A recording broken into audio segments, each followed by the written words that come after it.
जल्दी से ले आने वाला प्रभु यीशु मसीह के आदि बहुत नाम है सब पवित्र जन को मुसीबत में रहता हूँ। भक्ति का वेल कितना सुंदर गीत है ना। उस समय में हमारा अवस्था क्या होना चाहिए?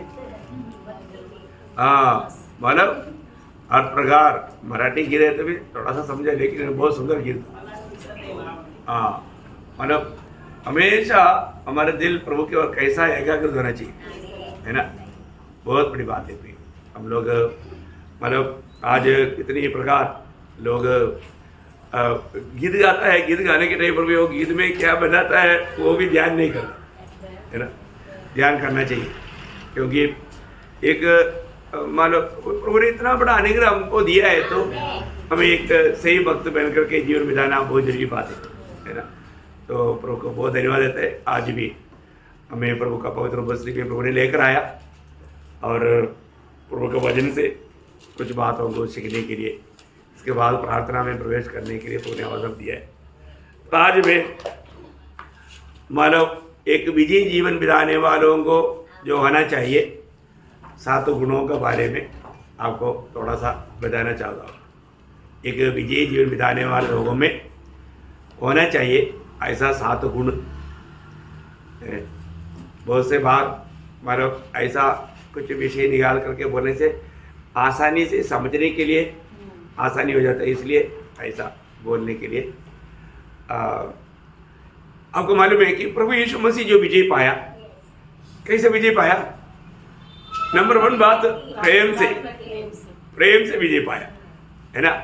मानव नेपोलियन या अलेक्जेंडर ऐसा दुनिया में बड़े बड़े सम्राट जो हुआ, उन्होंने मतलब अपना सैनिक बल से विजय पाया, उन्होंने साम्राज्य बनाया, लेकिन ज़्यादा दिन नहीं रह पाया, वो सब टूट गया, खत्म हो गया। परंतु प्रभु ने प्रेम से जो साम्राज्य बनाया वो अभी तक बढ़ रहा है और वो कभी नहीं टूटेगा, है ना, हमेशा बना रहेगा। इसको मतलब क्या है कि एक सच्चा विजयी जीवन बिताना बोलेगा तो वो उसका मार्ग प्रेम का मार्ग है। प्रेम, क्योंकि प्रभु ने मतलब प्रेम के द्वारा सबके ऊपर विजय पाया, है ना। प्रभु प्रेम है, तो अभी प्रभु का जन को भी विजय पाने के लिए हमें प्रेम से ही जीतना है ना। प्रेम से ही जीतना है।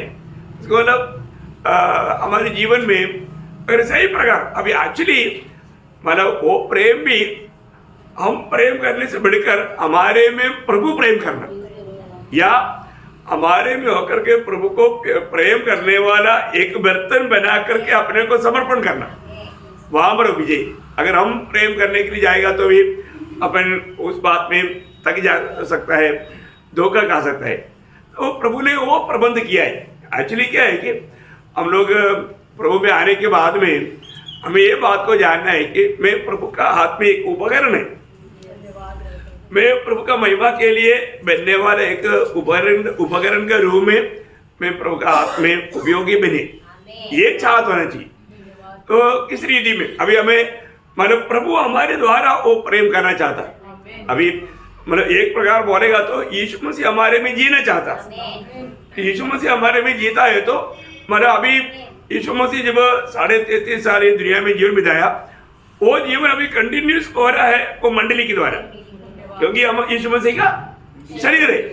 तो इस शरीर में होकर के प्रभु वो प्रेम दुनिया को देने के लिए मंडली को इस्तेमाल कर रहा है। इसलिए प्रभु ने जो प्रेम किया उससे कम प्रेम नहीं। जैसा अभी पिता ने पुत्र से जैसे प्रेम किया, सही प्यार प्रभु ने हमसे भी किया है, और वही प्यार अभी हमारे द्वारा दुनिया को मिल रहा है। वो वचन आपको याद है, यूहन्ना 17 अध्याय का 23 वचन, है ना। बहुत अनमोल वचन है यूहन्ना 17 अध्याय का 23। और जैसा तूने मुझसे प्रेम रखा, जैसा तूने मुझसे प्रेम रखा, वैसा ही उनसे प्रेम रखा। हाँ, देखा, मतलब मंडली से भी पिता ने वैसा ही प्रेम रखा। इसका मतलब क्या है कि प्रभु का प्रेम मतलब पिता जितना पुत्र से रखता है उतना मंडली से भी रखता है ना। हमारे जीवन में मतलब प्रभु ने हमें कितना बड़ा प्यार दिया, इतना बड़ा प्यार, है ना। वो प्यार को जितना लोग जानेगा, मैं आपको बोलता हूँ वो प्रेम से वंचित होने के लिए या दूर रहने के लिए कोई नहीं चाहेगा, क्योंकि वो प्रेम का खूबी वो है ना।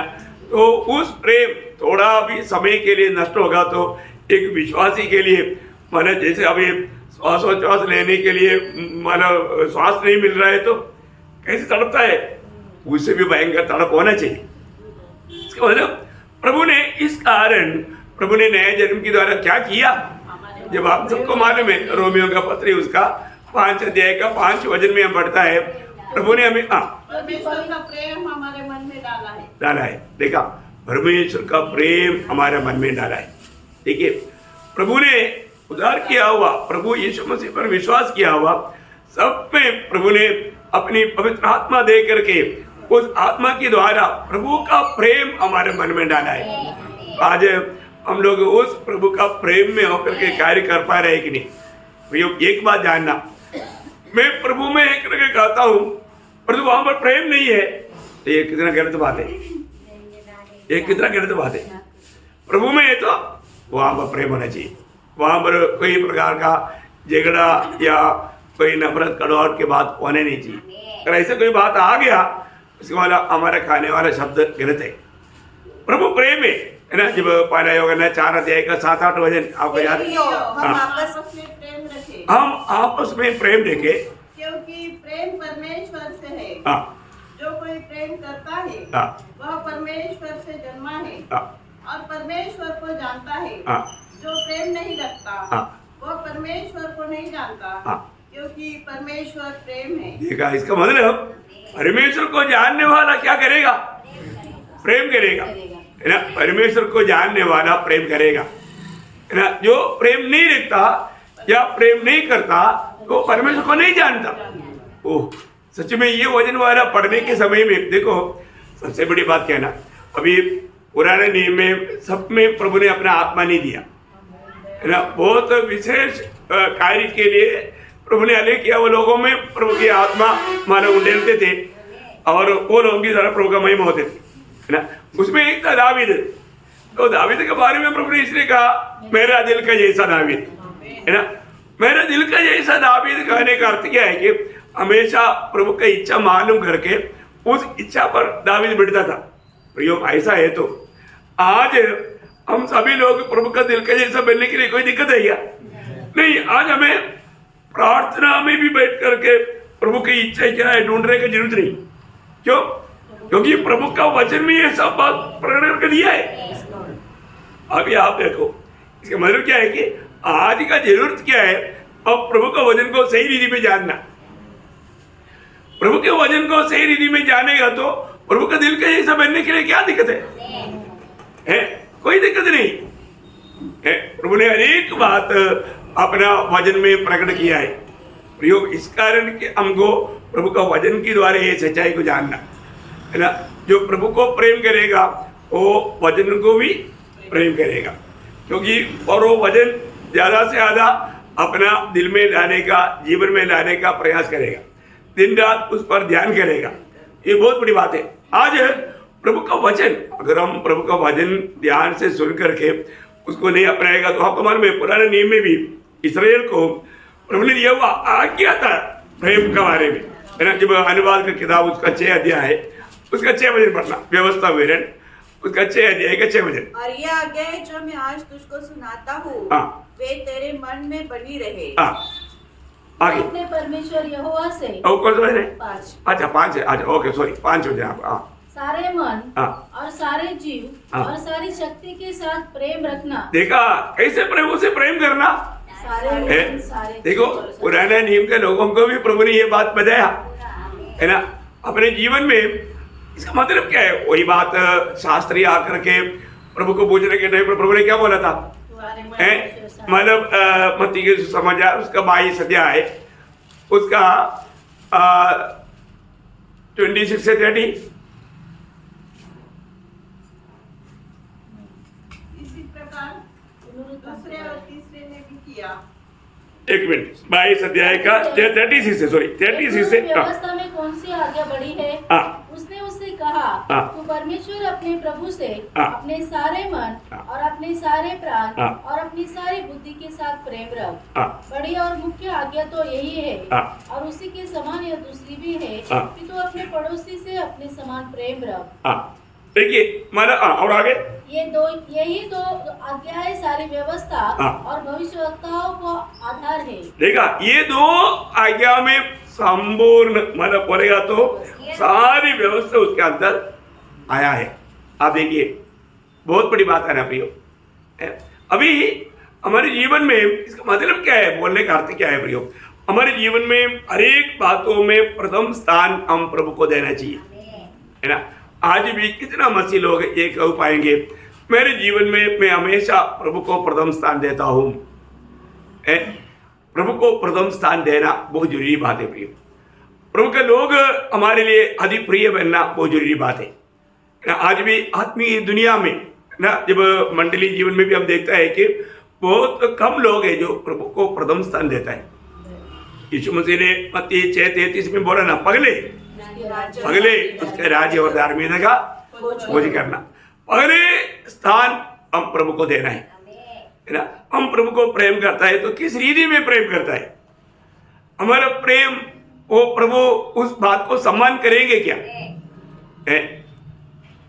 आज हमें अपना प्रेम को भी तोड़ कर देखना है ना, ऐसा प्रभु चाहता है। इसके बारे में हम कितना भी मतलब बोले सुने तो भी मतलब उसका बयान तो पूरा नहीं कर सकता, है ना। प्रभु का प्रेम बोलेगा तो कभी ना थकने वाला प्रेम है ना, कभी भी ना थकने वाला प्रेम।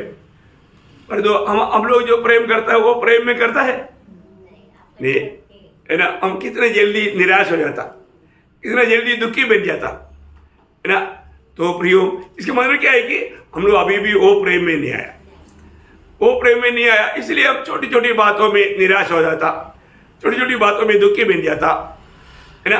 नहीं तो हम करने वाला प्रेम में हम दूसरे से कुछ अपेक्षा करता, और जो प्रभु का प्रेम में अपेक्षा नहीं, प्रभु का प्रेम में अपेक्षा नहीं, है ना। ये भी एक बहुत बड़ी बात है। प्रभु बिना अपेक्षा का हमको प्रेम कर रहा है। प्रभु का प्रेम को थोड़ा जानना, क्योंकि उस ऊंचे लेवल में हर एक पवित्र लोग पहुंचना चाहिए, है ना। अभी मतलब पतरोस को प्रभु ने बहुत बड़ा नियुक्ति दिया, लेकिन पतरोस प्रभु को भी भूल करके या प्रभु का बातों को छोड़ करके वो जी उड़ा हुआ प्रभु को मिला, इसके बावजूद भी अपना पुराने धंधे में गया, है ना, पुराने धंधे में गया। अभी हमें बुलाने वाला प्रभु को हमारे प्रति कितना बड़ा प्यास है ना। हमें इस्तेमाल करने के प्रति प्रभु का महिमा के लिए हमें इस्तेमाल में आना चाहिए, ऐसा बहुत चाहते है। लेकिन पतरोस ने अभी भी नहीं जाना है। लेकिन हम देखता है प्रभु तभी भी उसका प्यार उसको ढूंढ कर गया, है ना। वो प्रभु से भाग रहा है लेकिन प्रभु उसके पीछे जा रहा है ना। जा करके अभी देखो कितना तसल्ली वक्त में प्रे को आश्रय खिलाकर तृप्त होने के बाद में, थकावट दूर करने के बाद में उनको मछली पकड़वाया।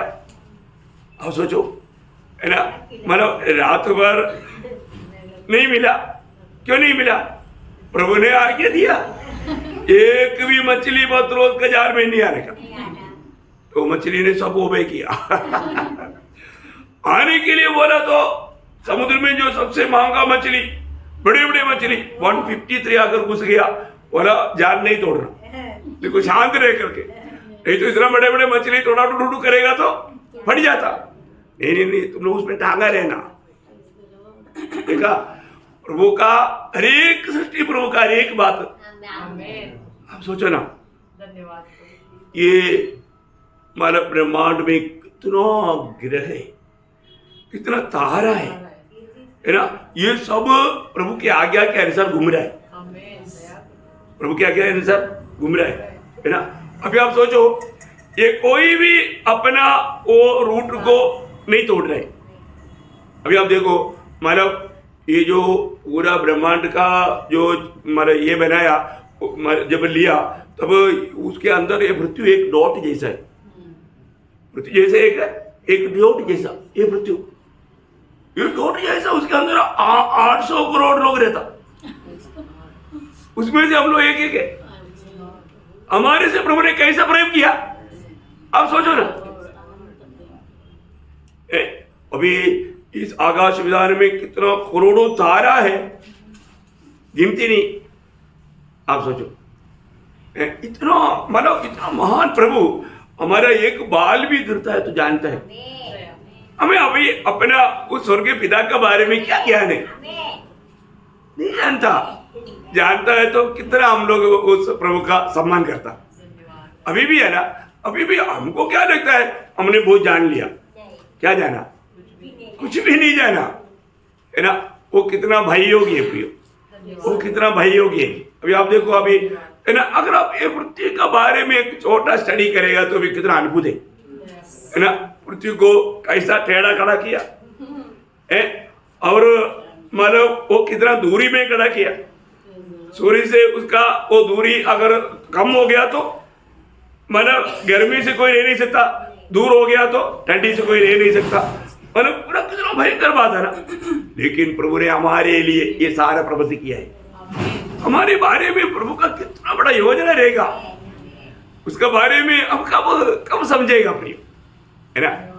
अभी हम लोग अपना ये जो दिमाग पूरा डैमेज हुआ दिमाग है ना, पाप के कारण पूरा डैमेज हो गया। अभी वो सही काम भी नहीं करता, है ना। अभी वो सही काम करके फिर प्रभु बताने वाले बातों को समझते बढ़ते जाने के टाइम पर का अवस्था क्या रहेगा। कितना अद्भुत बात है। तो अभी प्रभु ने फिर भी हमें अपनी बातों को समझने के लिए अपना आत्मा दिया, आत्मा के द्वारा प्रेम दिया। आज सच में मतलब प्रभु का उस सानिध्य को अभी हम कहां पर बैठा, सच में उस उपस्थिति का मतलब महसूस हो रहा है। प्रभु का उपस्थिति का महसूस करने वाला मतलब वो दिल में एक बड़ा तड़प रहेगा, एक आनंद का एक हर्ष रहेगा। बहुत बार हम प्रभु को उपस्थिति में आने के बाद में भी है ना, मैं कहाँ पर आ गया, वो बात को भी बहुत लोग नहीं समझता। अभी आपको मालूम है, बहुत देर अंधेरे में रहेगा, उस समय में अचानक ज्योति आ गया तो एक लंबा सांस लेता है और बोलता है ज्योति आ गया, है ना। एक जैसा एक बड़ा छुटकारा मिल गया, ऐसा होता।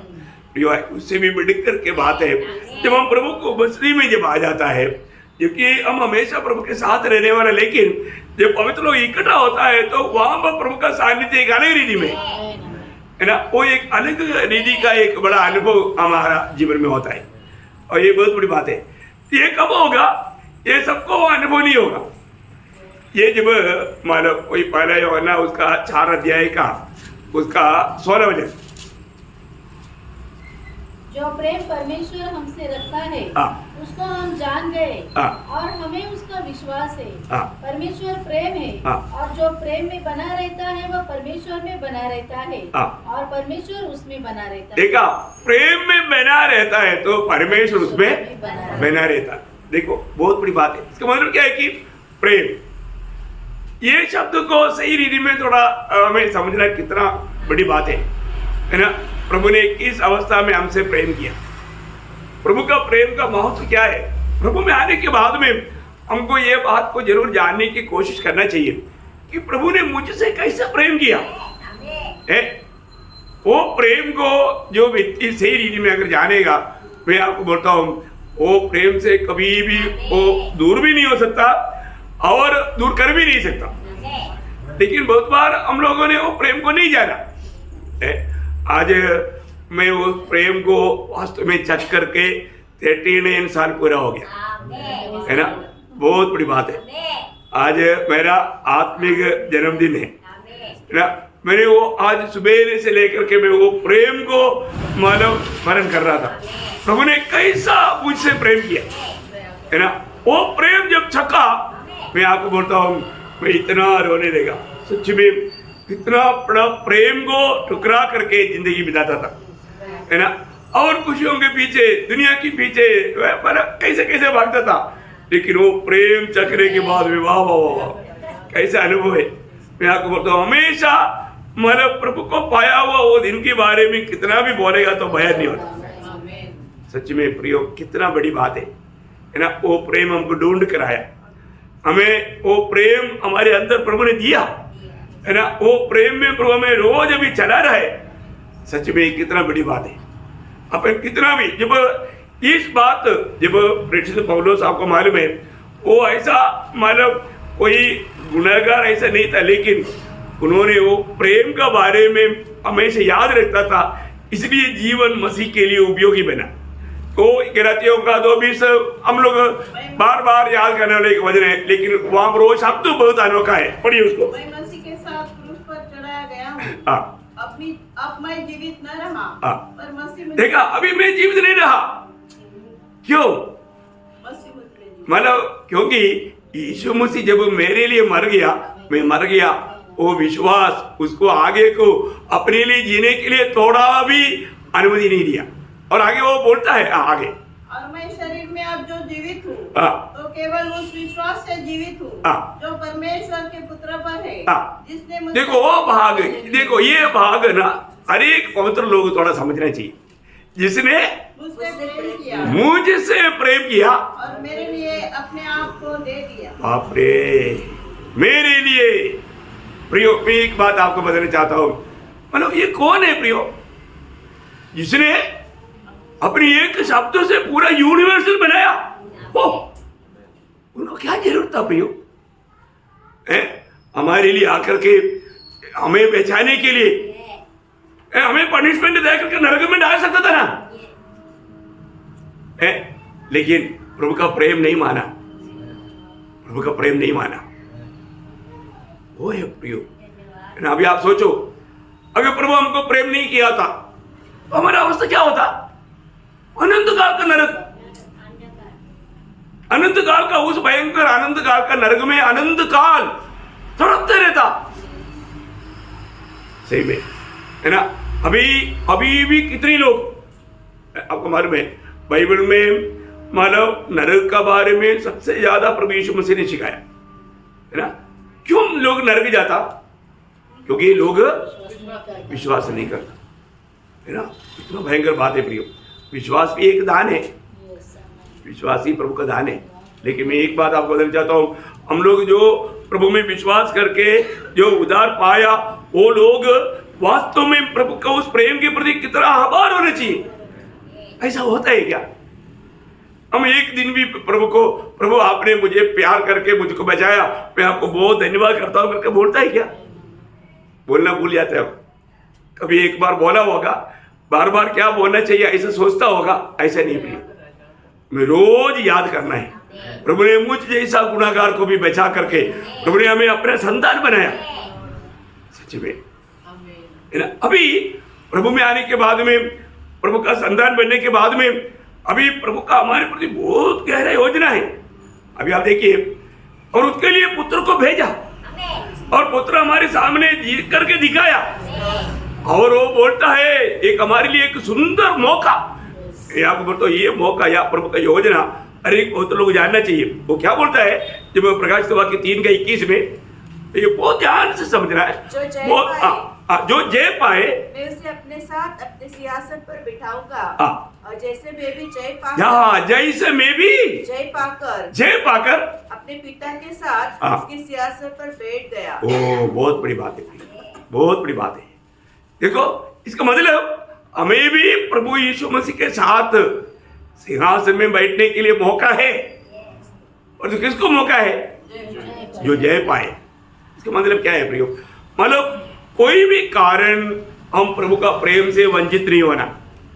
कोई भी कारण, हम हर बात में, हर एक काम में हमेशा में उस प्रेम के अंदर एक ही नहीं, ये बात को परखते रहना।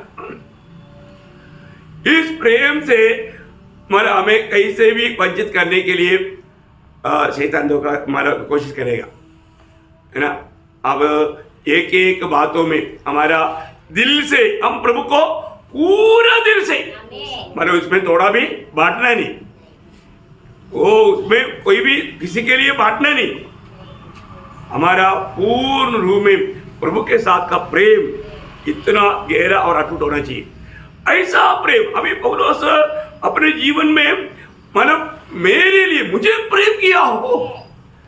वो सब लोग थोड़ा प्रार्थना के साथ अपना एकाग्र मन के साथ थोड़ा प्रार्थना में बैठ करके देखना, प्रभु ने आपसे या मुझसे कैसा प्रेम किया ना। मतलब कभी भी प्रभु का वो प्रेम जब याद करता है तो मैं आपको बोलता हूँ, प्रभु मैं आपको कैसा बोल सकूं कि मैं आपको प्यार करता हूँ। है प्रभु ने हमसे प्रेम किया तो हम प्रभु से भी प्यार करना है ना, और वो हमारे लिए मतलब बहुत बड़ी आज्ञा है, बहुत बड़ी आज्ञा है। और हम प्रभु को प्रेम करता है तो प्रभु का कोई भी बात मानने के लिए हम देर करेगा? कभी नहीं करेगा। हम प्रभु की इच्छा जानेगा, ये प्रभु का मेरे प्रति इच्छा जानेगा तो तुरंत वो करने के लिए उत्साही बनेगा।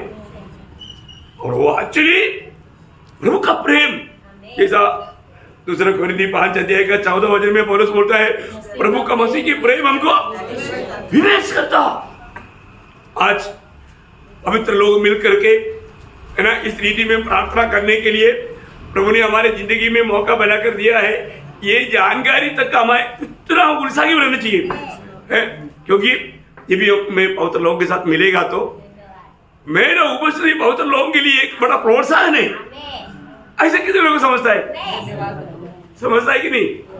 देखो, हम जब भी इकट्ठा होता है हम एक दूसरे के लिए एक प्रोत्साहन है। बहुत बड़ी बात है ना। एक बात को हम लोग वो वचन भी पढ़ना सिर्फ इधर के लिए नहीं, मतलब दूसरा कोरिन्थी 5:14 ऐसे ऐसे कुछ जो शब्द है वो छू लेता है ना। दूसरा कोरिन्थी 5:14 जैसा तुम में से कितनों ने मान लिया कि हम तुम्हारे घमंड का कारण है, वैसे ही तुम भी प्रभु यीशु के दिन हमारे लिए घमंड का कारण ठहरोगे। देखो, ठहरेगा। इसका मतलब क्या, बोलने का अर्थ क्या है ना, वो शब्द क्या बोलता, मतलब जरूर हमें ये बोलने के लिए आना चाहिए, प्लीज मेरे भाई, हाँ मेरे जीवन की यात्रा में मिल गया, हमको बहुत प्रोत्साहन मिल गया।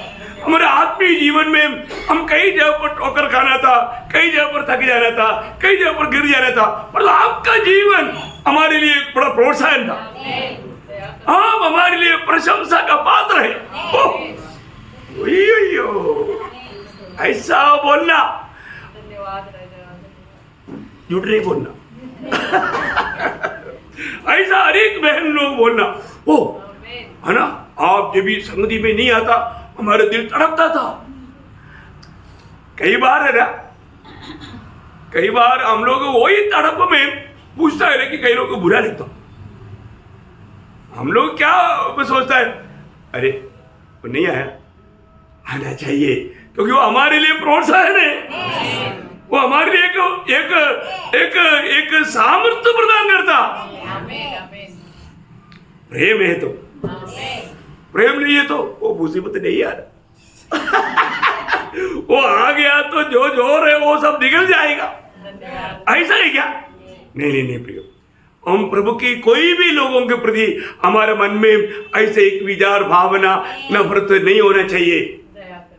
प्रेम है तो वहां पर ऐसी बात है नहीं आएगा। अपनी भाई बहन के प्रति कभी भी ऐसा विचार नहीं आएगा।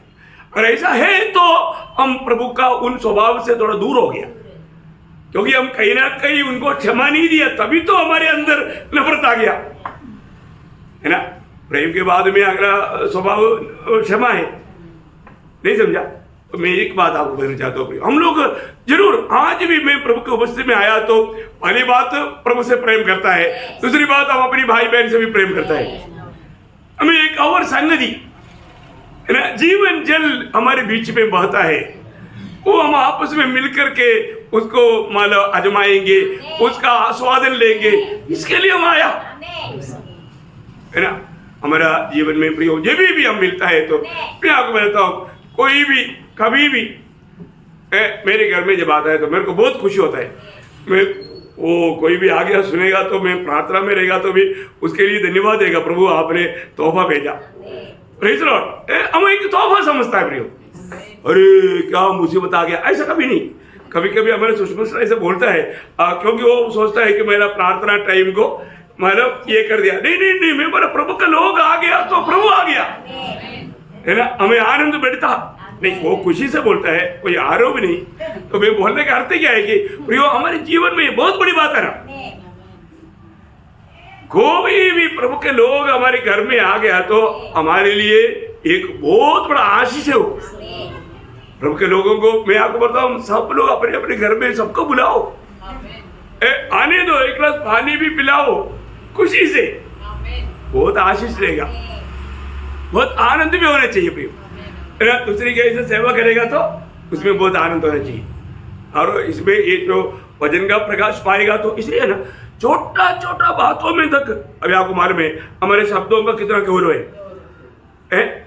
जब यीशु मसीह ने जब मत्ती 12 अध्याय का 36 वचन में मत्ती, हाँ, और मैं तुमसे कहता हूँ हाँ, कि जो निकम्मी बातें मनुष्य कहेंगे, हाँ, न्याय के दिन वे हर एक उस बात का लेखा देंगे। देखा, उसका न्याय है प्रियो, उसका न्याय है।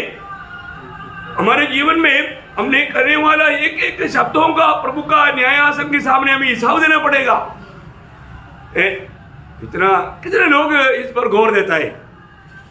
और प्रभु को प्रेम करने वाले लोग है ना, कभी भी मानो प्रभु का दिल को दुखाने वाला कोई शब्द नहीं बोलना प्रिय, क्योंकि प्रभु कहीं भी हो हमारा बात सुनते रहता है, हमारा बात सुनते रहता है ना। मलाकी 3:16 में लिखा है, धर्मी जन आपस में बात किया, यहोवा ने ध्यान करके सुना है। ध्यान करके आपने बोला, बोलने वाले शब्द के पीछे क्या है ना।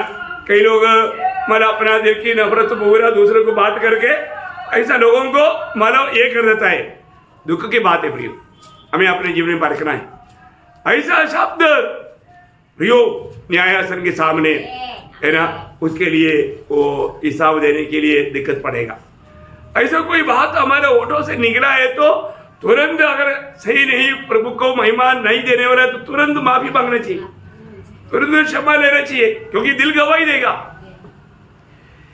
आपको कोई भी मतलब कोई भी बात बोलने के बाद में आपका दिल में कुछ घबराहट हो रहा है तो इसका मतलब आपने अच्छा नहीं किया, आपने ये जो बात तो प्रभु का महिमा के लिए बात नहीं किया, दिल गवाही देता है।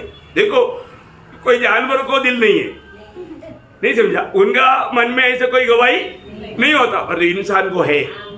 इंसान जो भी काम करता है, कोई बोलता है, उसके उनका मन गवाही देता है। फिर हमें परखना है हमारे अनेक बातों में। अभी आपको मालूम है प्रभु का जन का बात सुनने वालों को आनंद प्रदान करना चाहिए, आत्मिक उन्नति प्रदान करना चाहिए, क्योंकि ये नमक है। प्रभु के लोग नमक है। प्रभु के लोग आपस में मिलना बोलेगा तो एकदम बराबर, वो बहुत अच्छा मिल गया है ना, स्वादिष्ट मिल गया। कोलोसियों का 4:6 में है ना, तुम्हारा वचन सदा अनुग्रह सहित और सलोना हो, कि तुम्हें हर मनुष्य को उचित रीति से उत्तर देना आ जाए। देखा प्रियो, है ना, नमकीन किया हो। क्या है उचित, मैंने एकदम नमकीन किया हुआ। अभी आपको मालूम है अच्छा खाना बनाया पर तो नमक नहीं मिलाया, नमक नहीं मिलाया तो क्या होगा। प्रभु के लोगों का बातें हम लोग जब भी कहीं भी बैठ करके जब बात करेगा तो एक सुंदर फूड खाया ऐसा होना चाहिए, टेस्टी फूड, सादा फूड भी नहीं, बहुत सुंदर फूड है ना, ऐसा अनुभव होना ये प्रभु को चाहते हैं। तो बोलने का अर्थ क्या है प्रयोग, हमारे जीवन में है ना प्रभु यीशु मसीह की उपस्थिति हमेशा हमें बहुत आनंद प्रदान करता है, क्योंकि वो प्रेम बहता है ना, प्रेम बहता है। प्रयोग हम लोग जरूर मतलब कोई भी किसी को भी देखने के बाद में मुंह नहीं फिरना प्रयोग। हम किसी के साथ बात करने के टाइम पर किसी को ठोस लगे या कोई को कुछ दुख लगे ऐसा बात नहीं करना प्रयोग। न कई लोगों को बात करने का ढंग नहीं है ना, बहुत रफली बात करता है, वो घमंड है। एक्चुअली कई लोगों में बहुत प्रकार का घमंड रहता है। मैं आपको बोलता हूँ ना, प्रभु में आने के बाद में कोई भी बात में घमंड नहीं करना पड़ेगा। घमंड आ गया तो आप कभी भी स्वर्ग में नहीं जाएगा है। आप और कोई भी बात है तो भी मानो प्रभु सहेगा, परंतु प्रभु घमंडियों को कभी नहीं सह सकते। प्रभु आपको मालूम है वचन में बार बार लेने वाला बात है कि प्रभु घमंडियों का सामना करता है। बोलने का अर्थ क्या है, वो कभी भी वो प्रभु का राज्य में मिलने का सवाल नहीं है ना। घमंड वो वाला पाप भी है और वो कभी भी प्रभु के राज्य में मिलने का सवाल नहीं, ऐसा नहीं होना चाहिए है ना। वो पहला पत्रोस 5 अध्याय का 5 वचन, याकूब 4 का 6 वचन, ऐसा कई जगह पर वो बात को परमेश्वर अभिमानियों को विरोध करता है। यहाँ पर अभिमानी मीन्स घमंड। तो परमेश्वर घमंडियों का देखा, परमेश्वर विरोध कर दिया तो फिर बाकी क्या रह गया है। परमेश्वर चोरों का विरोध करता है ऐसे नहीं लिखा, हत्यारों का विरोध करता है, हत्या भी किया तो भी विरोध नहीं करता। देखा परंतु घमंडियों पर विरोध करता, घमंडियों पर विरोध करता। तो इसका मतलब क्या है कि हमारा हर एक व्यवहार में प्रेम होना चाहिए। प्रेम से भर करके हर एक काम करना, ये प्रभु का चाहत है। मैं आपको बताना चाहता हूँ, आज प्रभु का उस प्रेम में आज हम लोग यहाँ पर है क्या? प्रभु का प्रेम विवेच करने के कारण हमने यहाँ पर आया क्या, है ना? ये बात को परखना है। प्रभु के प्रेम से कोई भी बात मुझे आने कर पाएगी, है ना? नहीं हो करके हमको उस बात का गवाही। अभी आप सबको वजन वाला इतना बोलते हैं, आपको मालूम हो गया कहाँ पर लिखा है ना? रोमी 8 अध्याय का 35 से 39 तक का वजन वाला है ना। हमेशा पढ़ करके अपने आप को पूछना, ऐसा कोई भी बात आ गया तो क्या प्रभु का प्रेम से मैं अलग हो जाएंगे? मैं मेरी भाई बहन से अलग हो जाएंगे? नहीं, ये करके हमारे दिल में गवाही होना प्रियो। और ऐसा हो तो कोई मंडली से जाएगा? कभी नहीं जाएगा प्रियो। अभी लोग बोलता है कई बार, और प्रेम के बारे में इतना बोलता है। अरे बोलता था, पर प्रेम दिया भी है ना, फिर भी कहता। हाँ, फिर वो लोग कैसे समझता है मालूम नहीं। Praise the Lord. प्रियो, बहुत बड़ी बात है, लोगों ने समझा नहीं। यीशु मसीह की प्रेम कोई नहीं समझेगा तो फिर बाकी आगे क्या बोले? यीशु मसीह इतना प्यार देते थे, तभी भी मानो चेली लोग ही चला गया। आप बताओ कौन ले गया? सब चला गया क्योंकि प्रेम नहीं जाना। सही में हमें मसीह का प्रेम को जानना चाहिए, मसीह के प्रेम को देना चाहिए। अब थोड़ा एक बार पढ़ेंगे थोड़ा। कौन हमको मसीह के प्रेम से अलग करेगा? क्या क्लेश या संकट या उपद्रव या अकाल या नंगाई या जोखिम या तलवार? जैसा लिखा है, तेरे लिए हम दिन भर घात किए जाते हैं, हम वध होने वाली भेड़ों के समान गिने गए हैं। परंतु इन सब बातों में हम उसके द्वारा जिसने हमसे प्रेम किया है जयवन से भी बढ़कर है, क्योंकि मैं निश्चय जानता हूँ कि न मृत्यु, न जीवन, न स्वर्गदूत, न प्रधानताएं, न वर्तमान, न भविष्य, न सामर्थ्य, न ऊंचाई, न गहराई और न कोई और सृष्टि हमें परमेश्वर के प्रेम से जो हमारे प्रभु मसीह यीशु में है अलग कर सके। बोलने के बाद चैलेंज है, नहीं कर सकेगा। मतलब मैंने ठान लिया है, कितना बड़ी बात है। मतलब एक्चुअली हमें प्रभु का प्रेम, प्रभु का आत्मा मिला है तो वो प्रेम से कोई भी किसी कारण भी, ठीक है। अभी एक बात मैं आपको बताता हूँ, हम लोग यहाँ पर कितने भी लोग बैठते हैं ना, सब लोग सब बात में एक मत नहीं है, नहीं हो सकता। नहीं हो सकता जब तक हम शरीर में, तो भी हमारा प्रेम नहीं तोड़ सकता हमारा। हम कई बातों में, कई रीति में हमको कई बात मिलता जुलता नहीं होगा, लेकिन हमारा प्रेम नहीं टूट सकता। समझ में आया? अभी मेरे को बहुत बातें बहुत लोगों का पसंद नहीं, मेरे को पसंद नहीं बोल के प्रेम में बात आएगा। पसंद करने की बात नहीं है, प्रेम करने की बात बात समझ में आ रहा है? मेरे कई बातें रहेगा। अभी मेरी इच्छा है सब जवान लोग हर दिन प्रचार करना चाहिए। मेरी जैसा इच्छा कैंसर नहीं किया बोल के मेरा प्रेम बुझ जाएगा? नहीं, वो तो उनका प्रभु जाता है, कृपा कैंसर करेगा भाई, प्रभु बढ़ाएगा, वो करेगा। मैं ऐसा सोचा बोल करके मेरे प्रभु का प्रेम में वादा कैसे आएगा? नहीं आएगा। कोई कोई तकलीफ के कारण नहीं आया, आना चाहिए। मेरी इच्छा प्रभु में प्रोत्साहन की बात है, लेकिन वो ऐसा नहीं आया बोल के ठंडा, मेरे प्रेम ठंडा जाएगा? नहीं, प्रेम बढ़ेगा। थोड़ा 2 आवर से ज्यादा प्रार्थना करेगा प्रभु और भी आपका प्रेम को और भी गहराई से समझने दे, ताकि कोई भी बात आपका उस प्रेम से दूर ना कर पाए। तो कभी भी है ना, हो सकता है कई बार मैं आपको बोला ना, कई बार हम लोग मतलब एक जन को हम अपेक्षा करते रहता है। अरे तकरीबन हमको मालूम है 5 दिन में कितने लोग आएगा, क्योंकि आइडिया मिल गया। एक भी नहीं आया तो दिल तड़पता है, क्यों नहीं आया होगा।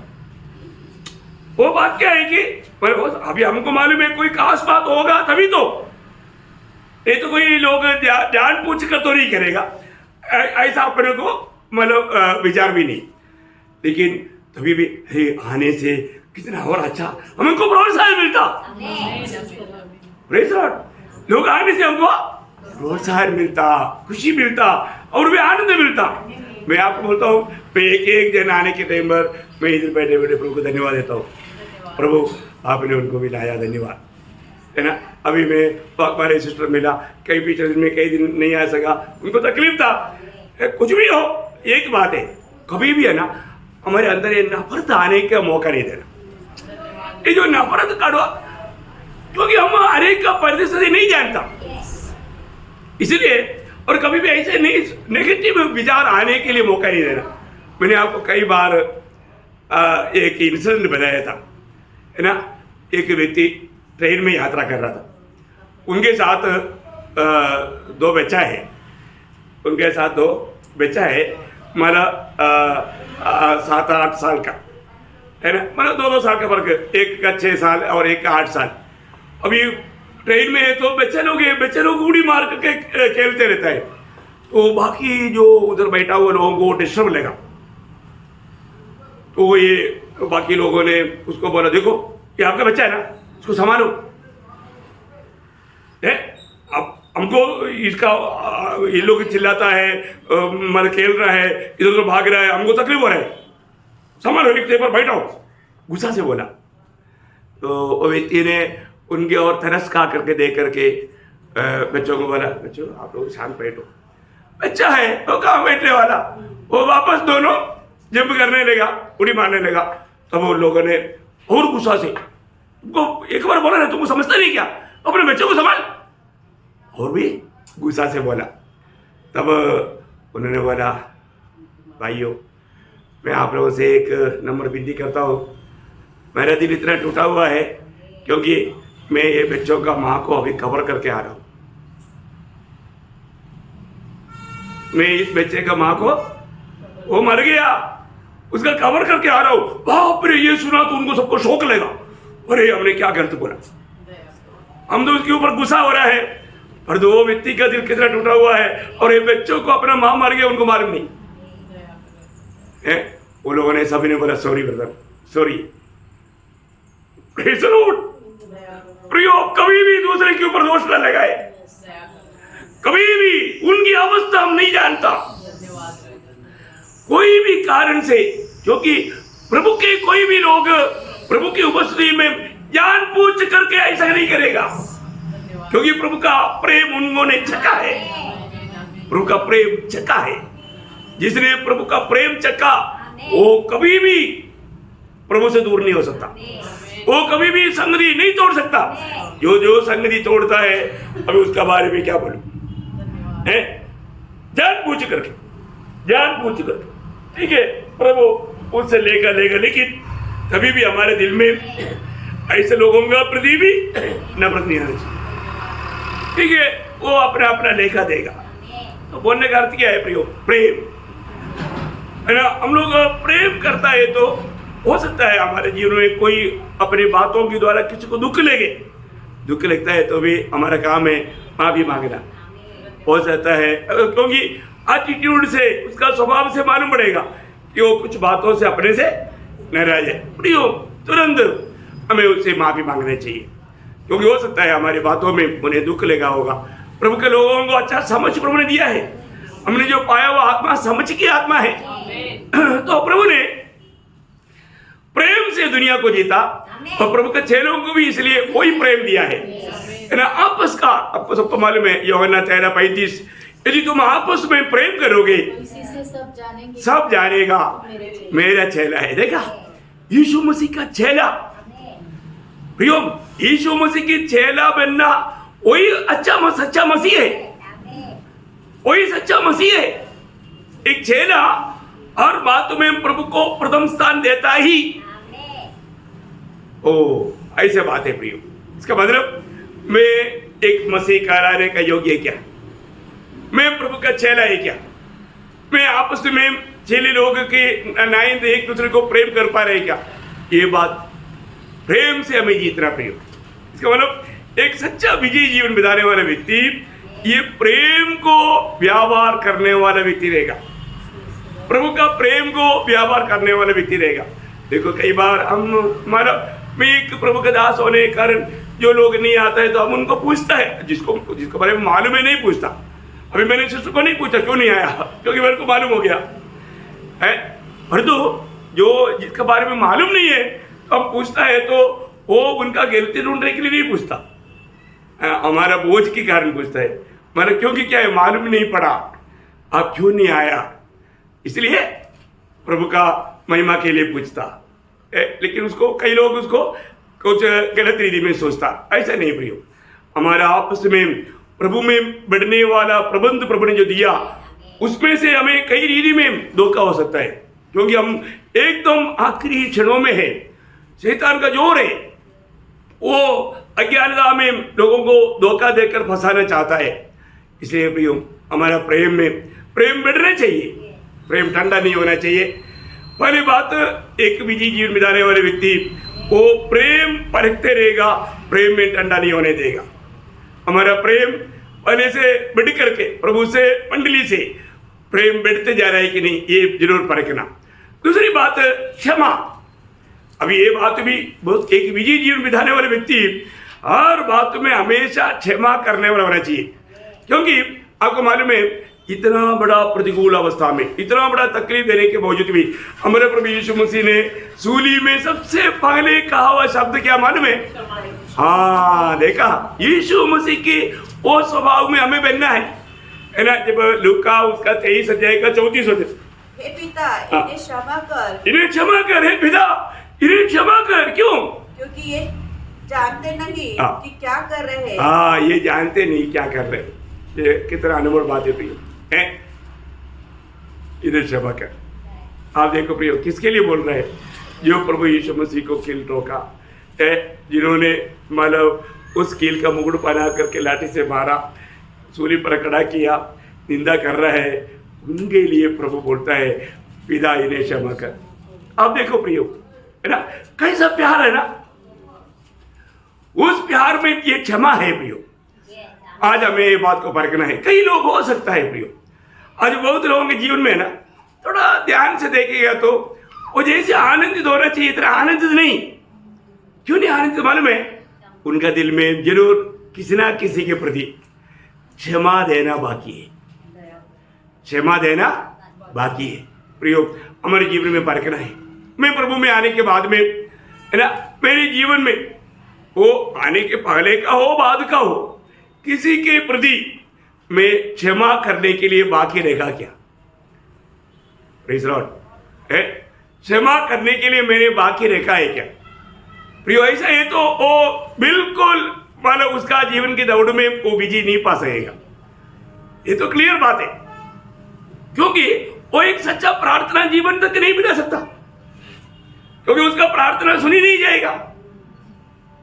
यीशु मसीह ने जब प्रार्थना सिखाया ना, प्रार्थना सिखाने के टाइम पर जब मत्ती 6 अध्याय का 9 से 14 तक या 15 तक का वचन में जब हम पढ़ता है, वहां पर प्रभु ने क्या बोला उसके आखिरी में 14-15 वचन पढ़िएगा। यदि तुम मनुष्य के अपराध क्षमा करोगे तो तुम्हारा स्वर्गीय पिता भी तुम्हें क्षमा करेगा, और यदि तुम मनुष्य के अपराध क्षमा न करोगे तो तुम्हारा पिता भी तुम्हारे अपराध क्षमा न करेगा। देखा, क्योंकि प्रार्थना के अंदर भी प्रभु ने एक शब्द दिया, जैसे मैंने मेरी अपराधियों को क्षमा दिया किया वैसा, देखा वैसा।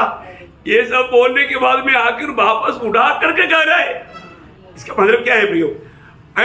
मतलब इस जीवन में कई बार कई लोग बहुत ऐसा अटीला स्वभाव में है, मैं कुछ भी हूं मैं उसको क्षमा नहीं करूंगा है। देखा कितना भयंकर बात है प्रियो। प्रभु के लोगों में ऐसा बात कभी नहीं आना चाहिए प्रियो, है ना, कभी नहीं आना चाहिए। मैंने क्षमा पाया है तभी तो मेरा उद्धार हुआ, प्रभु ने मुझको क्षमा दिया है। तो ऐसा है तो हमको ये बात को जानना है प्रियो, हम ये दुनिया में कोई भी व्यक्ति कैसा भी हमारे साथ किया क्यों ना हो, वो कितना भी बड़ा निंदा किया, बदनाम किया, नुकसान दिया, कुछ भी किया, लेकिन हमें दिल से क्षमा करना प्रियो। प्रेज़ लॉर्ड, ये बहुत बड़ी बात है। हमारे दिल में किसी के प्रति कोई नफरत, कड़वाहट, नहीं देखना चाहिए। ऐसा है तो उनका प्रार्थना करना व्यर्थ है। आपको मालूम है ये जो मालूम एफेसियों 4 अध्याय का 27 वचन में शैतान को अवसर ना दो करके बोला है ना। अवसर कैसे देता है? एक हम क्षमा नहीं देता, नहीं तो दूसरे से क्रोध करता। ये बात है, यही शैतान को देने वाला अवसर है। आपको समझ में आया? अगर आप क्षमा नहीं देता तो इसका मतलब आपने शैतान का अवसर दिया, शैतान का अवसर दिया है। आपको समझ में आ रहा है? तो प्रभु का वचन कहता है कि तू शैतान का अवसर ना दो। अब देखिए, अब यही से अभी हम पवित्र लोग यहाँ पर आता है, मतलब कोई भी आने के समय में है ना, हमें उनसे अगर अभी तो बीमारियों के कारण अपन पवित्र चुंबन नहीं दे रहा है, लेकिन मालूम पवित्र चुंबन या हाथ मिलाने में, फेस टू फेस मिलाने में हमको थोड़ा सा कुछ उधर बैठा ऐसा लेगा जिसका आपका दिल में काला है, आपका दिल में काला है। कोई ना कोई बात में आप उनसे नाराज है, कोई ना कोई बात में आपको उससे मेल नहीं खाने वाला अनुभव है। प्रियो, कभी भी ऐसा है तो आपका भक्ति कपट भक्ति है, आपका भक्ति कपट भक्ति है। आप एक, क्योंकि सच्चा भक्त का दिल में कपट नहीं, सच्चा दिल की भक्ति में कपट नहीं। देखो, मैं बोलने का अर्थ हमको एक गलत उपदेशों से मिलता है ऐसे नहीं, वो लोगों से अपन, लेकिन प्रभु के लोग जो उनकी बात बोल रहा हूं, जो मतलब झूठा उपदेश देने वालों को अपन बहुत शुभ नहीं करता। जो प्रभु के विरोधी है वो हमारे भी विरोधी है, वो अलग बात है। कई बार कई लोग ऐसा उल्टा भी उसके अंदर बात लाता है, वो उन लोग समझता क्यों नहीं मालूम नहीं है। प्रभु का वचन को सही रीति में जानना प्रिय है। और ऐसा नहीं है तो जो व्यक्ति अगर मानव प्रभु में आया, ठीक है, आत्मिक जीवन में उनको ज्ञान का कमी रहेगा, लेकिन इसके लिए हम उसे नफरत या कड़वाहट नहीं रहेगा। हो सकता है हमारा इच्छा के अनुसार वो कार्य नहीं कर रहा होगा, उसमें भी नफरत नहीं करना, हमें उनको प्रोत्साहन करना, उनके लिए ज्यादा प्रार्थना करना बहुत बड़ी बात है प्रियो।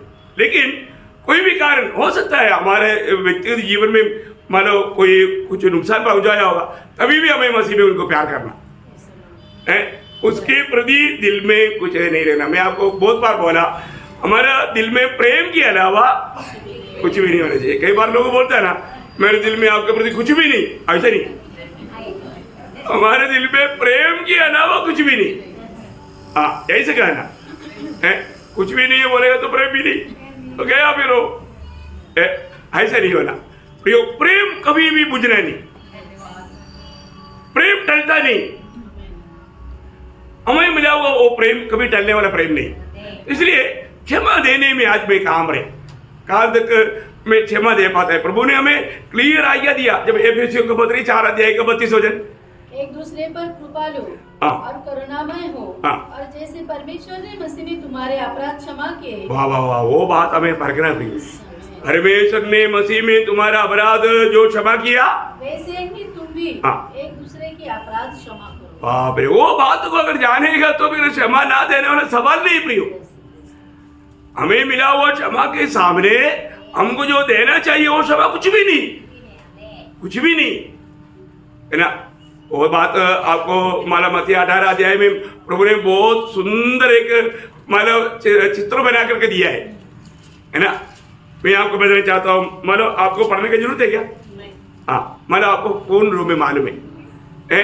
एक ने 10 करोड़ का मतलब खर्चा था और उसके साथ दूसरे को 2000 रुपये का खर्चा। अब देखिए, इसको माफ मिला पर 2000 रुपया का माफ करने के लिए तैयार नहीं, उसका गला पकड़ रहा है। देखो कितना भाई, बोलो इतना अंदर है प्रियो, हमने प्रभु से पाया हुआ वो क्षमा कितना बड़ा है ना। फिर ऐसा है तो मैं उधार पाया हुआ व्यक्ति है तो अपना दिल में किसी के प्रति नफरत कड़वाहट रखना बोलेगा तो अपन क्षमा ना देते हुए जीवन बिताना, वो अवस्था में हमारा प्रार्थना, हमारा सारा भक्ति सब प्रभु की दृष्टि में व्यर्थ है, कोई भी प्रकार का फायदा नहीं। और वो भी क्षमा दिल से क्षमा करना, दिल से क्षमा करना प्रिय। तो इसलिए मतलब हमारे जीवन में क्षमा पाने में, क्षमा देने में हम लोग कैसा है। और हम किसी को दुख दिया करके मालूम है तो प्रभु से भी क्षमा मांगना और वो व्यक्ति से भी क्षमा मांगना जरूरी बात है प्रिय। प्रभु की आत्मा पाए हुए लोगों को प्रभु ये बात तो समझ देता है और हमें उस प्रकार करना चाहिए। उसके बाद एक विजयी जीवन बिताने वाला व्यक्ति हमेशा क्षमा करने वाला व्यक्ति रहेगा, हमेशा क्षमा करने वाला व्यक्ति रहेगा, नहीं तो विजयी जीवन नहीं बिता सकता। और जो विजयी पाएगा वही प्रभु के साथ राज्य में आएगा। बहुत ध्यान देना। इसलिए मुझे विजयी पाना है, छोटी छोटी बातों में इतनी समस्या खड़ा करेगा तो प्रभु के साथ सिंहासन में बैठने का मौका खो देगा, है ना। तीसरी बात क्या है कि हमें धीरज धरना चाहिए, हमें धीरज धरना चाहिए, या हमें कुछ भी सहने के लिए हमेशा तैयार रहना। ये बहुत बड़ी बात है। आज भी क्या है, बहुत लोगों में धीरज नहीं है तो वो व्यक्ति अविवेक करेगा। आज बहुत लोग जल्दी जल्दी गुस्सा करता जल्दी, क्योंकि उनको धीरज नहीं, जल्दी कुछ भी मानो कह देता, उनको धीरज नहीं, है ना। जब लूका 21:19 में यीशु मसीह ने बोला तू अपने धीरज से अपने प्राण को जीतेगा, है ना। एक अनोखा शब्द है। हमारे प्राण का नुकसान होता है बहुत बार। आप देखिए, प्राण का भी उद्धार नहीं हुआ तो अभी हमारा रोज हमारा प्राण का उद्धार प्राप्त करना जरूरी बात है। प्राण का उद्धार पे पाने के लिए हमें क्या चाहिए? धीरज चाहिए, धीरज चाहिए। ये बहुत बड़ी बात है ना। आज हमारे जीवन में हमारा धीरज कैसा है? पहले से हमारा धीरज बढ़ रहा है कि नहीं, है ना। प्रभु के लिए कष्ट, निंदा, बदनामी सब सहने के लिए हमारा धीरज बढ़ते जा रहा है कि नहीं। कोई भी प्रकार का अवस्था में हमें अपना धीरज नहीं छोड़ना। इब्रानियों के पत्री में उसका 10 अध्याय का उसका 34 से 36 तक वचन पढ़ना। इब्रानियों उसका 10 अध्याय का 34 से 36। क्योंकि तुम कैदियों के दुख में भी दुखी हुए और अपनी संपत्ति भी आनंद से लूटने दी, यह जानकर कि तुम्हारे पास एक और भी उत्तम और सर्वदा ठहरने वाली संपत्ति है, इसलिए अपना हियाव न छोड़ो। इसलिए अपने याब मीन्स ओ धीरज, है ना, याब ना छोड़ो, क्योंकि उसका प्रतिफल बड़ा है, क्योंकि तुम्हें धीरज धरना आवश्यक है। देखो वहां पर वो जो धीरज धरना या उस याब, ये सब एक ही बात है। धीरज धरना आवश्यक है ताकि परमेश्वर की इच्छा को पूरी करके। देखा, ये धीरज नहीं है तो हम प्रभु की इच्छा पूरा नहीं कर सकेंगे। प्रभु की इच्छा पूरा करने के लिए धीरज चाहिए। मैं उसका एक अच्छा एग्जाम्पल दावीद के जीवन से मैं आपको बताना चाहता हूँ। देखो, दावीद प्रभु का दिल के जैसा कैसा बना मालूम है? अब मतलब 66 भजन संहिता उसका 10 से पढ़िएगा। 66 भजन संहिता उसका 10 से पढ़िए, 10 से 12।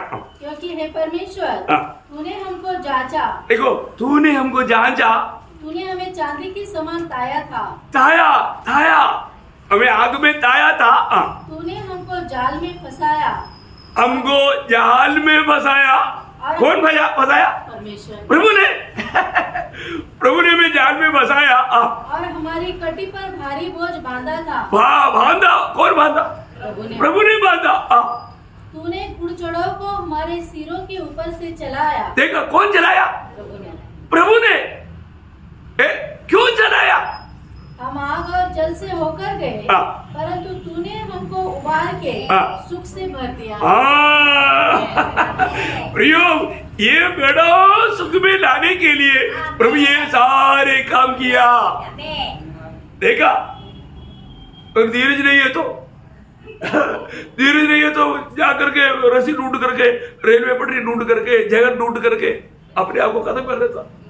देखा, और ये सब प्रभु मेरे लिए किया, प्रभु मेरे जीवन में किया। क्यों किया? प्रभु चाहने वाला उस विशालता में, वो उस अनंत काल की विशालता में हमें प्रभु ने पहुंचाने वाला है। मैं आपको बताता हूं, प्रभु के दास बहुत बार ये बात बताता था, लेकिन हमको समझता नहीं था। ऐसा बोलेगा एक दिन जरूर उस दिन बोलेगा। आपने हमको बहुत प्रोत्साहन दिया, लेकिन कई बात हमको कुछ उल्टा रहेगा, ऐसा बोलेंगे एक दिन।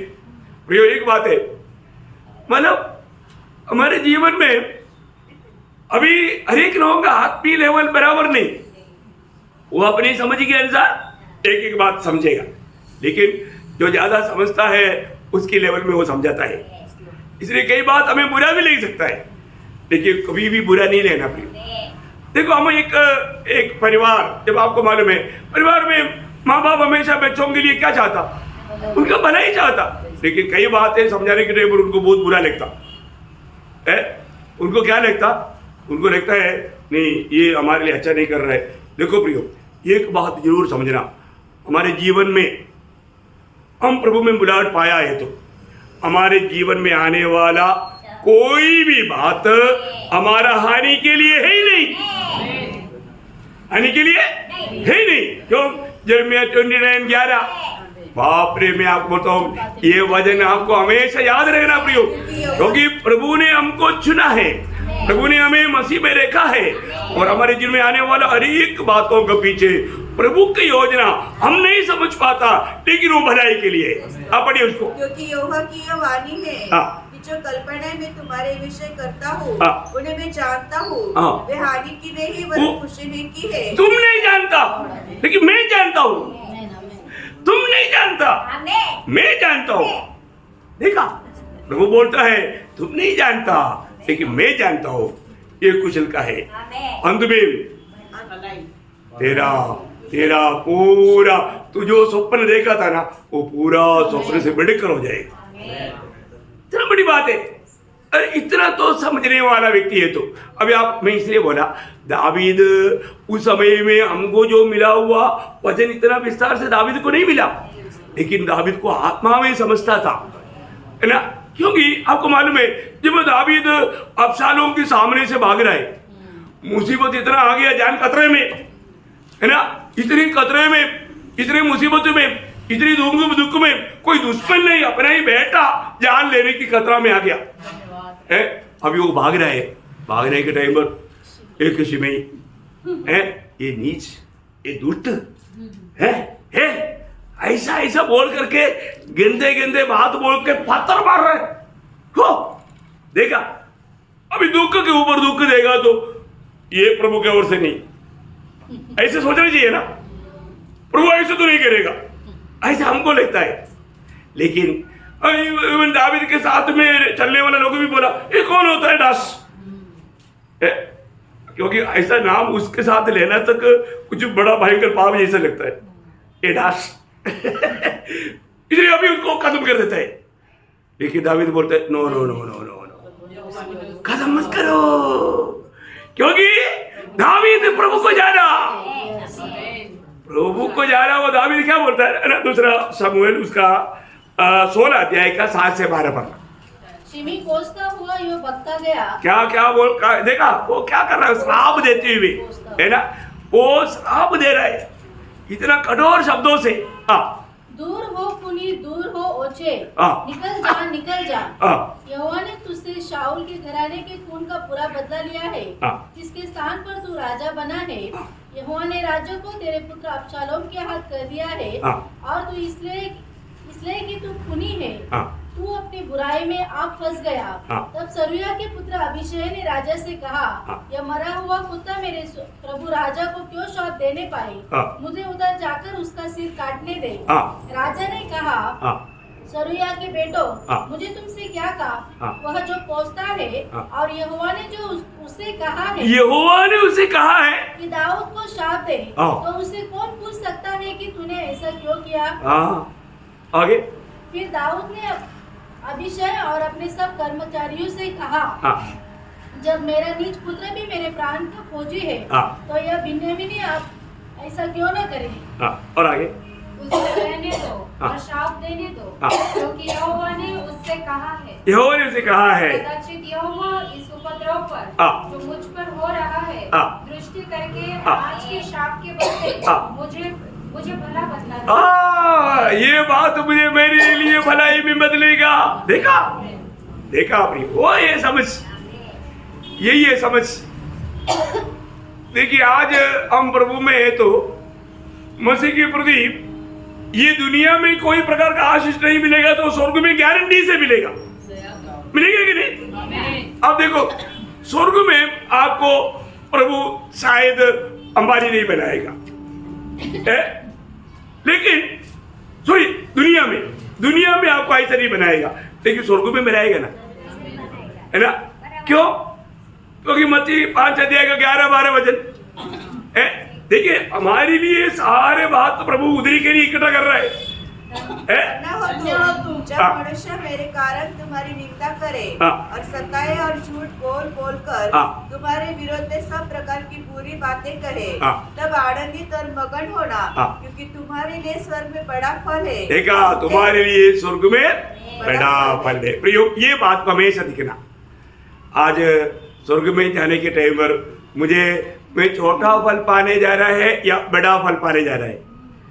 दुनिया में कुछ तीर बारह है कि नहीं? Praise Lord. दुनिया में प्रभु की खातिर कुछ निंदा, कष्ट, बदनामी सहने के लिए मौका मिला है कि नहीं? कितनी प्रकार का बातें लोग करता है, लोग करता है, लेकिन करने दो, कहने वाला कहने दो, है ना? क्या क्या भी बात बोलने दो। प्रियो, मैं आपको बोलता हूँ, जरूर बहुत जगह पर बहुत लोग बैठ करके क्या क्या बोला, अभी हमको बहुत बात मालूम भी नहीं, लेकिन इसका भी प्रतिफल हमको मिलेगा। हमारे कान में तक नहीं आया, पर उसका भी प्रतिफल हमको मिलेगा। उस दिन प्रभु ऐसे बड़े बड़े प्रतिफल लेकर के आएगा। प्रभु ही ये कुछ तो किया तो नहीं है प्रभु? कौन किया मालूम है? प्रभु जो बजाएगा तेरे विरुद्ध में, वो लोग उस दिन जो बजाए ना, उसका प्रतिफल है। अब हम सोचेगा, अरे सारा दुनिया बोल दिया तो अच्छा था। क्या बोलेगा? सारा दुनिया अपने बारे में ऐसे विरोध में बोल दिया तो कितना अच्छा था, कितना बड़ा तौबा मिलता। इसलिए दुखी होने चाहिए नहीं होने चाहिए। ओके, अभी आगे पॉइंट बोलेंगे, अभी बहुत बात है। चारों बात क्या है कि हम एक सच्चा विश्वासी बना रहना। बोलेगा तो प्रभु का वचन में लिखा हुआ हर एक बात सत्य करके मानना। विश्वासी का अर्थ क्या है प्रियो? वचन में लिखा हुआ हर एक बात जैसे कहा वैसा होने वाला है, ये बात को विश्वास करना। क्योंकि आपको मालूम है, जब रोमियो 3:3 एक शक्ति चेतावनी है। आज भी बहुत लोग ये सुसमाचार पर विश्वास नहीं करता। वो लोग विश्वास नहीं किया बोल करके प्रभु का ये वार्ता सुसमाचार नहीं रहेगा, ऐसा ही क्या? नहीं, ये सुवार्ता है। ये सुवार्ता है किसके लिए? विश्वास करने वालों के लिए। पढ़िए थोड़ा। यदि कुछ विश्वासघाती निकले भी तो क्या हुआ? क्या उनके विश्वासघाती होने से परमेश्वर की सच्चाई व्यर्थ ठहरेगी? प्रभु की सच्चाई या ये वचन एक भी शब्द व्यर्थ नहीं ठहरेगा प्रियो। सब लोग विश्वास नहीं करेगा, सब लोगों को विश्वास करने का अनुग्रह मिला नहीं, इसलिए उनकी खातिर हम ठोकर नहीं खाना। प्रियो, एक सच्चा विश्वास है, प्रभु का वचन जो सुनता है ना, हर एक बातों में हमें विश्वास करना है। मैं एक बात आपको बताना चाहता हूँ, विश्वास पे कमजोर नहीं होना। अभी हमने जो पढ़ा था इब्रानियों उसका 10 अध्याय उसका 38-39, इब्रानियों उसका 10 अध्याय का 38-39। विश्वास में जीवित रहेगा और यदि वह पीछे हट जाए तो मेरा मन उससे प्रसन्न न होगा। पर हम हटने वाले नहीं कि नाश हो जाए, पर विश्वास करने वाले हैं कि प्राणों को बचाए। प्रियो, हमारे जीवन में आज कितनी ऐसे लोग हैं उस परमेश्वर के राज्य के अनुभव में वो बना नहीं रह पाता। उधर पाया, लेकिन अभी भी वो राज्य से बाहर होकर के ऐसा दुख की अवस्था में। प्रियो, विश्वास के साथ जब चलेगा, हर बात विश्वास करेगा, उनको ही अनुभव मिलेगा। उसका 4:3, इब्रानियों 4:3, वहां पर भी एक सत्य चेतावनी है। परंतु हम जिन्होंने विश्वास किया है उस विश्राम में प्रवेश करते हैं, जैसा उसने कहा, मैंने अपने क्रोध में शपथ खाई कि वे मेरे विश्राम में प्रवेश करने न पाएंगे, यद्यपि जगत की उत्पत्ति के बस जो विश्वास नहीं किया वो प्रवेश नहीं किया, जो विश्वास किया वो प्रवेश किया। प्रयोग हमारे जीवन में बहुत बड़ी बात है। आज कितने लोगों को ये सत्य वचन सुनने का मौका मिलता है। इवन हमारे विश्वास में कभी भी कमजोरी नहीं आना प्रियो, विश्वास में हमें उन्नति पाना बहुत गौरव की बात है। अगर उसका 3:14, इब्रानियों 3:14, उसमें बहुत बातें। हम मसीह के भागीदार हुए हैं यदि हम अपने प्रथम भरोसे पर अंत तक दृढ़ता से स्थिर रहे। देखा प्रियो, भरोसा मीन्स विश्वास। उस विश्वास में स्थिर रहना प्रियो, किसी प्रकार भी पीछे नहीं हटना, हमारा विश्वास में कमजोर नहीं होने देना। मैं आपको बताया ना, कई बार ये कमजोर कब होता है मालूम है? प्रतिकूलों में। देखिए, प्रभु ने मुझको चुना है, प्रभु ने मुझको ये दुनिया से अलग किया। इतना जिसको जानकारी है वो कभी भी जीवन में आने वाला कोई भी प्रतिकूल में याद नहीं छोड़ना चाहिए, विश्वास से गिरना नहीं चाहिए, विश्वास में कायम रहना चाहिए। क्योंकि आपको मालूम है प्रभु का वायदा है ना, 1 कोरिन्थी 10 अध्याय का 13 वचन, ये वचन वायदा है ना, हमेशा याद में रहना। परीक्षा में नहीं पड़े जो मनुष्य के सहने से बाहर है। परमेश्वर विश्वास योग्य है और वह तुम्हें सामर्थ से बाहर परीक्षा में न पड़ने देगा, वरन परीक्षा के साथ निकास भी करेगा। देखिए, ये भी है ना, इंसान के जीवन में विश्वास त्यागी कब होता? थोड़ा कुछ समस्या आता है, थोड़ा कुछ कष्ट आता है। तो मैं आपको बताना चाहता हूँ, कोई भी प्रकार का, इसके लिए बाइबल में कितना दृष्टांत है ना। आपको मालूम है जब याकूब 5:11 में ईयोब के बारे में उड़ाकर कहता है, ईयोब ने इतनी तकलीफ में होकर गुजरा। आपको मालूम है साधारण डीडी में ईयोब का जो कष्ट तकलीफ जो है बयान से बाहर है। आप देखिए, अब बढ़िए थोड़ा। देखो, हम धीरज धरने वालों को धन्य कहते हैं। तुमने अय्यूब के धीरज के विषय में तो सुना ही है, और प्रभु की ओर से जो उसका प्रतिफल हुआ उसे भी जान लिया है। जिसने प्रभु की अत्यंत करुणा। बस अभी आप देखिए, ईयोब के जीवन में आया हुआ इन प्रयासों में ईयोब ने क्या किया? ईयोब ने इतना तकलीफ में भी, वो आगे 13-15 में बोलते हैं, ईयोब 13-15 में, वो मुझे मार भी देगा तो मैं उसका बाट होते रहेगा, बोलेगा तो हमेशा प्रभु को महिमा देने वाला। इवन 23 का 10 में वो बोलता है, प्रभु मुझे परखेगा तो मैं सोने की नहीं तो बाहर आएगा। देखा क्या निर्णय है प्रियो है? उस समय में प्रभु का वचन है। आज जो हमारे हाथ में ऐसा एक भी किताब उनके पास है क्या? बाइबल का सबसे पहला किताब है ईयोब का किताब। आप देखिए, परंतु उस वक्त को इतना निर्णय था। मैं एक बात आपको बताता हूँ, हमारे जीवन में बहुत कष्ट में होकर गुजरा हुआ नया नियम का महान व्यक्ति है प्रेषित पौलुस, ठीक है ना। वो विश्वास की यात्रा में डगमगाने वाली बहुत बात आया, लेकिन उन्होंने इस प्रभु का एक शब्द को थामा रहा। क्या मालूम है? 2 कोरिन्थी 12:9 प्रभु ने कहा, मेरा अनुग्रह तेरे लिए बहुत हो गया, मेरा अनुग्रह तेरे लिए बहुत है। प्रियो, ये एक शब्द अगर आप थामा रहेगा, मैं आपको बोलता हूं, कोई भी कष्ट में आपका विश्वास को हिला नहीं सकता, आपका विश्वास को थोड़ा भी हिला नहीं सकता। आज बहुत लोग प्रभु का वचनों पर विश्वास नहीं करता। प्रभु ने हमें दिया हुआ, हमें कितनों भी तकलीफ में कष्ट में होकर जाने दो, परंतु वो कभी भी विश्वास में कमजोर नहीं बन सकता। विश्वास में और भी मजबूत होगा, विश्वास में मजबूत होगा। एक सच्चा विश्वासी के लिए कितना भी कष्ट प्रतिकूल आता है तो वो कमजोर नहीं होता, वो मजबूत होता है। सच्ची बात है, बिल्कुल बाइबल हमें यही बात बताता है। इसलिए हमें विश्वास में बना रहना, विश्वास की यात्रा है ना, ये बहुत अनमोल बात है। और 5वीं बात हमें मिला हुआ आशा। देखिए, आशा हमारा जीवन बिताना प्रियो, क्योंकि जो भी उद्धार पाया प्रभु ने उन्हें आशा दिया है।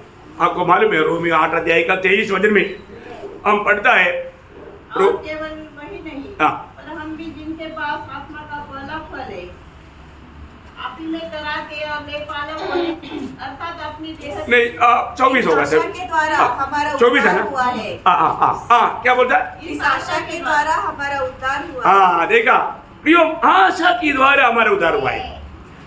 बोले का मतलब उस आशा खोना नहीं, क्योंकि भक्तों के लिए वो आशा एक लंगर है ना। इब्रानियों के में हम लोग ऐसे पढ़ता है उसका 6 अध्याय के 19 वचन में, वह आशा हमारे प्राण के लिए ऐसा लंगर है। देखा, हमारे प्राण के लिए ऐसा एक लंगर है प्रियो। इस आशा के कारण अभी प्राण निकल जाएगा, अभी खत्म हो जाएगा, ऐसा बात भी आ जाएगा तो भी वहां पर डगमगाएगा नहीं, क्योंकि आशा उनके लिए एक बड़ा लंगर है, आशा उनके लिए मजबूती बात है। तो इसलिए प्रभु के लोग हमेशा हर काम करता है उस आशा के साथ करता है। आशा पाया वो लोग उस आशा जीवित आशा है तो एक उसका लक्षण है, क्या मालूम है?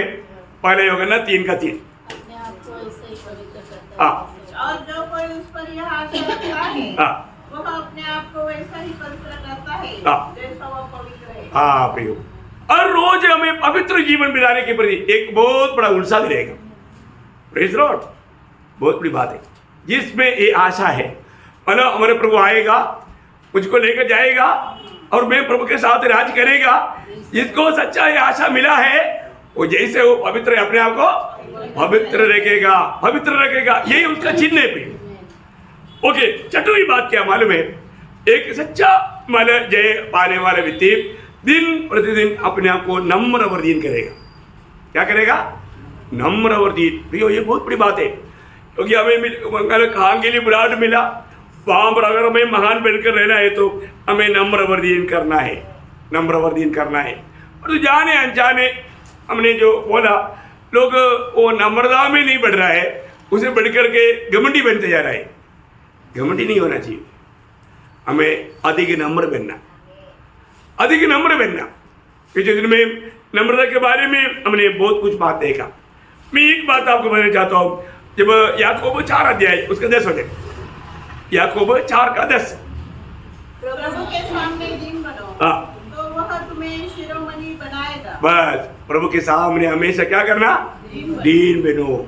मतलब ऐसा दीन बनते जाना, वह आपको शिरोमणि बनाएगा।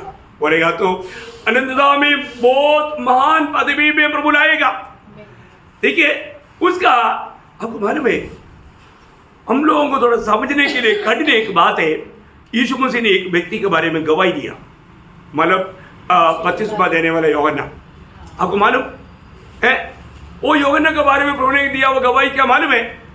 मत्ती 11 अध्याय का 11 वचन। बहुत अद्भुत बात है, इसको समझने के लिए बहुत बातें हैं। मैं शॉर्ट में बोलता हूँ। मैं तुमसे सच कहता हूँ कि जो स्त्रियों से जन्मे हैं उनमें से यूहन्ना बपतिस्मा देने वाले से कोई बड़ा नहीं हुआ। अभी आप बताओ,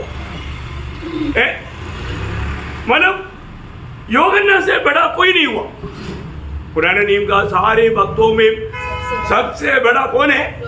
यूहन्ना बपतिस्मा देने वाला। आप देखो क्यों उन्होंने कोई चमत्कार नहीं किया। कम से कम मूसा ने कितना बड़ा काम किया, कितना बड़ा कार्य किया। मूसा भी एक प्रकार सारे लोगों में, उस समय के लोगों में नम्र था, परंतु मूसा से भी यूहन्ना नम्र था। देखो एक बात है, स्वर्ग में कौन बड़ा रहेगा?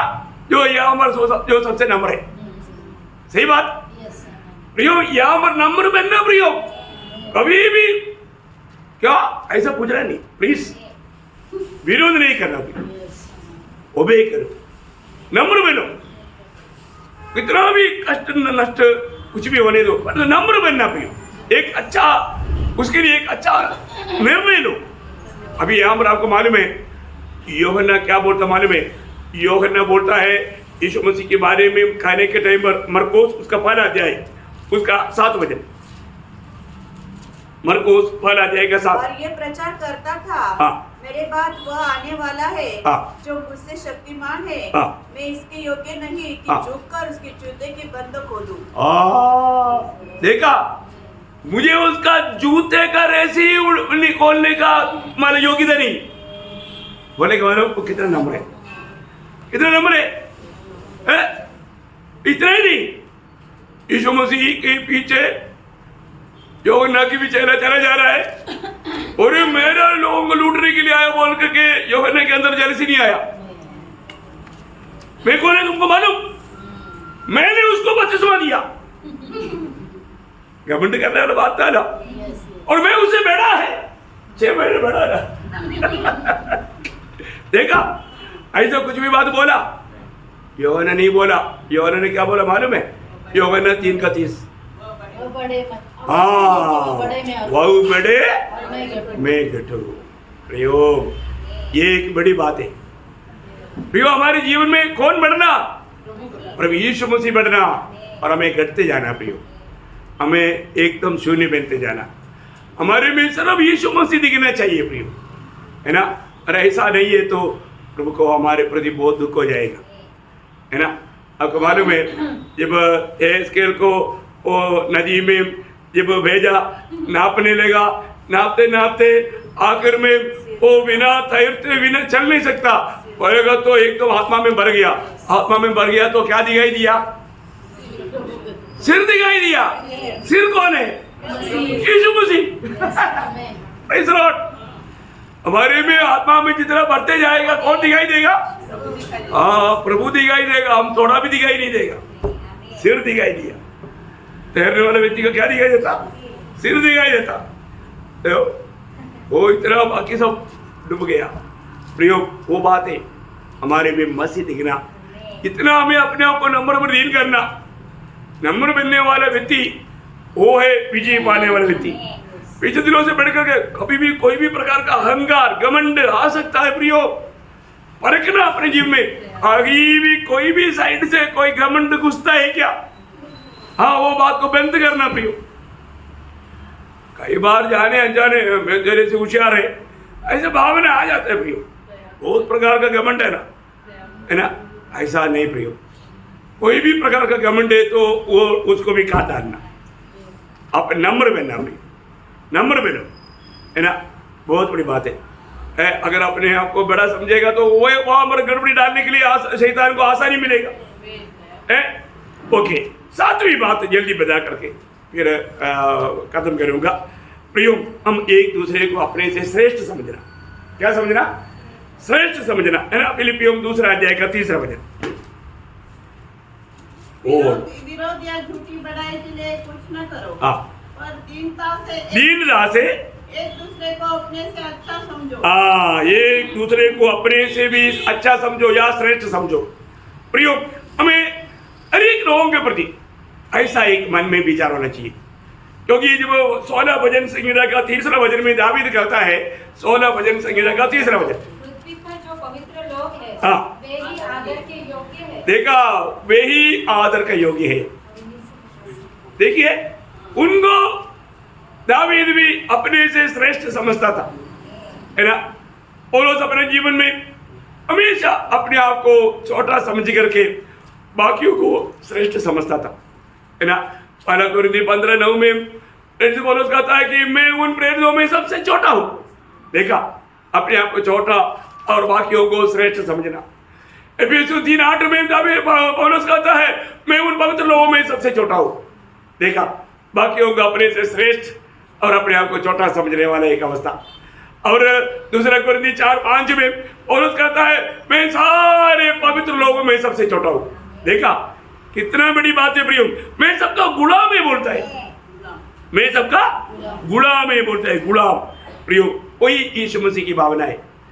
यीशु मसीह आखिरी में अपनी चेलों का पाँव धो करके मैं सेवा कराने के लिए नहीं, सेवा करने के लिए आया, अपना चेलों का भी पाँव धोया। प्रियो, ये है सच्चा विजयी लोगों का चिन्ह। वो जितना आत्मीय जीवन में उन्नति पाते जाएगा, वो उतना अपने आप को नम्र और दीन करते जाएगा, वो दूसरे को अपने से श्रेष्ठ समझेगा। ये बहुत बड़ा एक मनोभावना है। ये भावना हमारे अंदर होना बहुत जरूरी बात है। प्रभु यही बात को चाहता है। प्रियो, मैं आपको बताना चाहूंगा कि हमारे जीवन में आज हम प्रभु में बढ़ रहा है तो हमेशा हम प्रभु के संगति में रहेगा। प्रभु के संगति में रहने का अर्थ क्या मालूम है? पहले यूहन्ना 1 अध्याय उसका 7 वचन का 1 भाग। पर यदि जैसा वो ज्योति में है, वैसे ही हम भी ज्योति में चले, तो एक दूसरे से सहभागिता रखते। देखा, यीशु मसीह के साथ सहभागिता करने वाले व्यक्ति हमेशा क्या करता? ज्योति में चलता। क्या करता? ज्योति में चलने का अर्थ क्या है? अपने जीवन में कुछ भी ढक करके नहीं रखता। क्या नहीं करता? खुला खुला, कुछ बात छिपाता नहीं। वो जो भी कहेगा सत्य कहेगा, ईमानदार बना रहेगा, कपड़ता नहीं। ये है ज्योति में चलने का अर्थ, है ना। आज कई लोग दिखाने वाला बात अलग है और ओरिजिनली वो अलग है। ऐसा काम प्रियो अनंतता में बहुत बड़ा धोखा देगा। हम कभी भी कबड्डी नहीं होना चाहिए प्रियो, है ना।